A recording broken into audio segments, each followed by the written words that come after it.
Hello, everyone, and welcome to the presentation of And This, Kids, is How I Met Your Mother, a speculative study on futures with sex robots. My name is Giovanni Troiano, and together with Matthew Wood and Casper Harteveld, we co-wrote this paper in a collaborative effort between Northeastern and Newcastle universities. First of all, we would like to thank the CHI organizers for giving us the opportunity to still being able to disseminate our work given the tough situation we're going through with the COVID-19 pandemic and the impossibility, of course, of holding a CHI 2020 in person. So we want to, again, thank the organizers and take this opportunity to spread our message of love and hope to everybody out there. Stay safe, stay strong, and we will see you at next CHI. We also would like to thank Elisa Meckler, Gavin Wood, Katja Spiel, Alex Ahmed, and Jack Hart for having briefly collaborated with us on this project, but having given great advice nevertheless.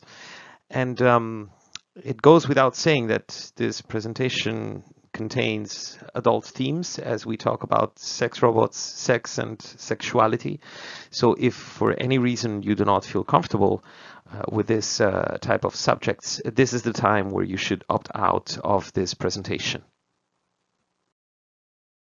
What are sex robots? Well, their status quo is essentially what you see on screen. They are fancier sex dolls that look very realistic, that through mechanized movements and speech synthesis can enact pretty faithfully the behavior of human beings. They're designed like that to be as close as possible to the experience of having sex with the real person. And this is what the industry wants. And the industry is also designing them after the dichotomous stereotype of binary gender identity, male and female. And as you can see, they also reinforce the concept of objectification of men and women. So right now, the general view of sex robots is that they're just nothing more than their progenitors, the blow-up dolls, just a fancier version, as I said before. But is it really like that? Or do they have further implications that go beyond just sexual entertainment and have some social impact? While the industry of sex toys and sex entertainment is busy reinforcing this idea that sex robots are nothing but fancier sex toys or sex dolls, the intellectual discussion about the impact, the potential impact of sex robots on our society has been ongoing for quite a while. For instance, in 1997, Joel Snell shared his dystopian point of view on sex robots, saying that their introduction in society could be a threat to marriages, that they could lead to robotic sex addiction and even the end of human sex experience, because human beings will simply prefer to have sex with robots because they're just better at that. They have been programmed to be highly effective. However, other researchers expressed a more positive view on sex robots and the impact they may have on our society. For instance, Su et al. Showed through their investigation of sex dolls how people using sex dolls find in them ground for embodied fictions and care of the self. Essentially, these people would explore their own sexuality through the use of sex dolls and even develop an empathic relationship with those. Kind of like what Kogelberg in 2009 was talking about as empathic companions when referring to sex robots, explaining that they could serve a social purpose that goes beyond sexual entertainment. For instance, they could be companions for people who are lonely, elderly people, and such.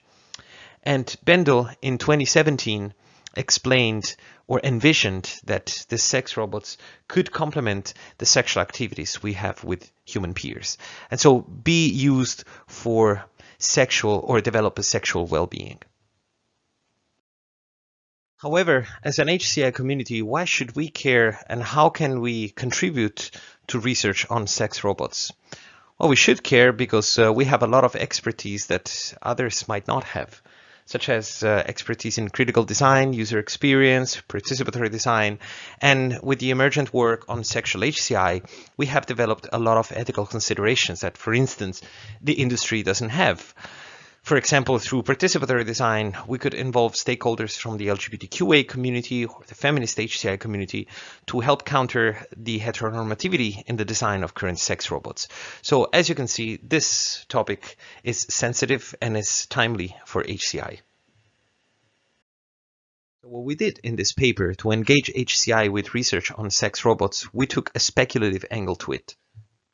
And we used the story completion method to investigate something which was not investigated yet.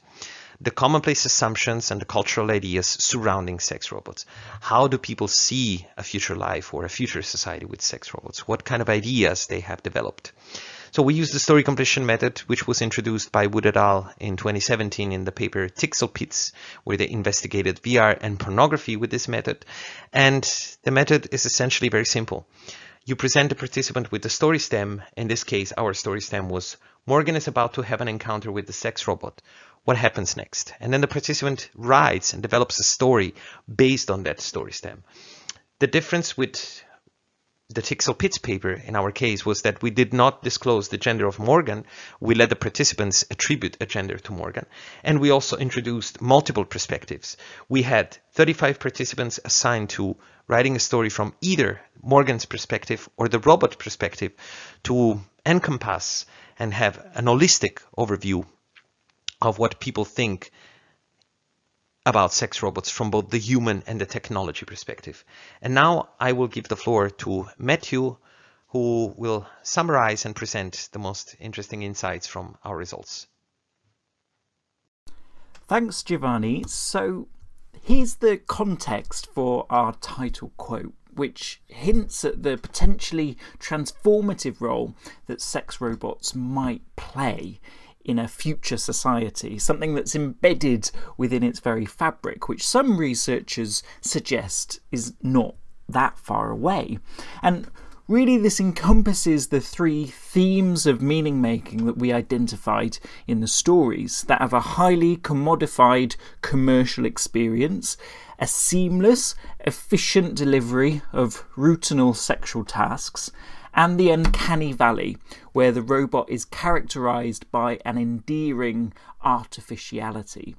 So first, the commercial commodity. The setting of the stories were often in a very standardised consumer environment, walking into the neolit entrance of cyber sensations, the first and oldest of the sex robot brothels. So the robo-brothel was quite a common trope used in the stories, suggesting a sense of ubiquity. But these weren't described as seedy, rather these are technological environments. One story describes the sappy company-mandated music.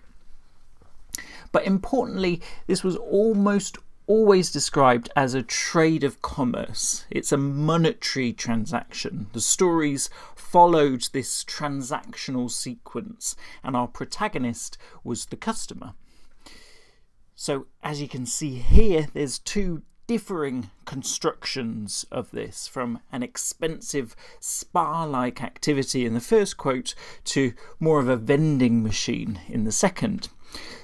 We also saw references to the gig economy, bot advisor, high-stakes corporate deals. Sex robots were seen to be big business in the new technological age. And the major thing that these big business sex robot services could deliver was choice. So different models, different textures, AI as a paid-for extra, the new free market commodity of sex robots.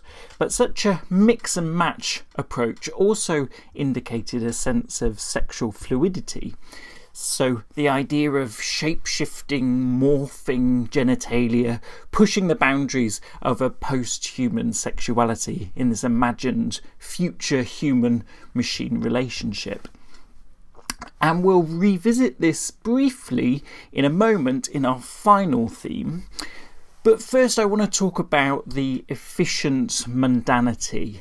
And in the paper we argue that many of the stories written by participants match the vision of ubiquitous computing outlined by Weiser in The Computer for the 21st Century.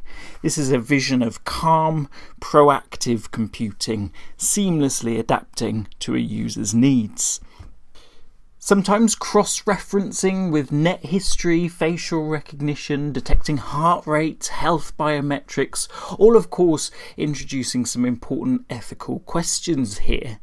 But what undermines this theme really is the idea that the machine effectively delivers an orgasm. So here, our protagonist, fast-forwarding through any sense of foreplay, completing a series of sexual tasks. Other stories talk about the whirring and spurring, even a decontamination protocol after everything's finished. We also had some more creative stories as well, written from the machine's perspective here. So these stories were really interesting because they were written in code, hinting at a potential mismatch between a machine sexuality and human sexuality. But what's interesting here is the idea that sexual gratification can be programmed. It can be automated and delivered effectively through sex robots. The final theme I'm going to talk about is the Uncanny Valley, which I'm sure you're familiar with as an idea.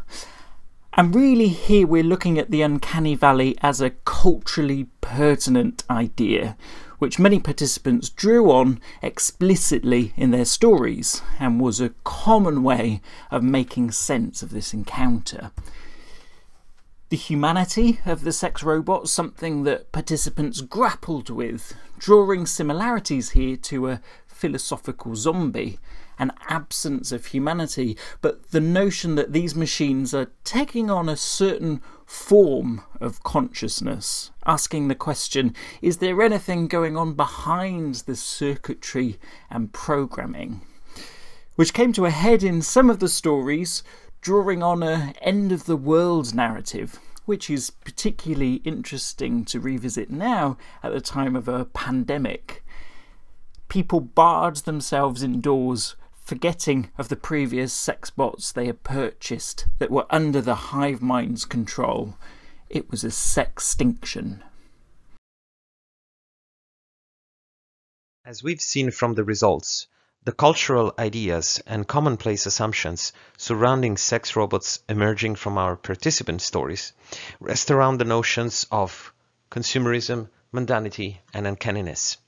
Now the question is, as an HCI community, as HCI researchers, how can we address these problematic discourses emerging from our participant stories?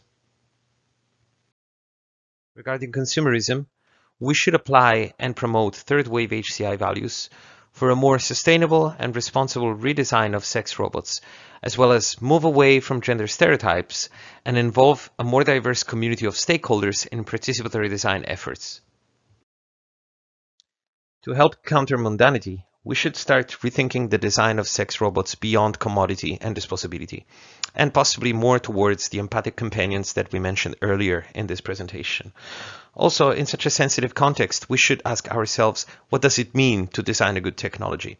Because it is evident from the results of our study that designing for efficiency is not enough in such a context, because it doesn't take into account the possible social and even psychological implications that a certain design can have on human beings. The hyper-realistic, hyper-sexualized image of sex robots disseminated by the industry has resulted in a sentiment of uncanniness in some of our participant stories. That is because these robots, they look so much like humans, but yet they're not humans. One possible way to counter this would be to use a Magic Machines workshop approach and encourage participants to rethink the aesthetics of sex robots away and beyond anthropomorphism. With those points of discussion and reflection, we're going to leave you as we conclude our presentation. We hope you enjoyed it. We want to thank you for being interested in our work, and we hope to see you soon at next CHI.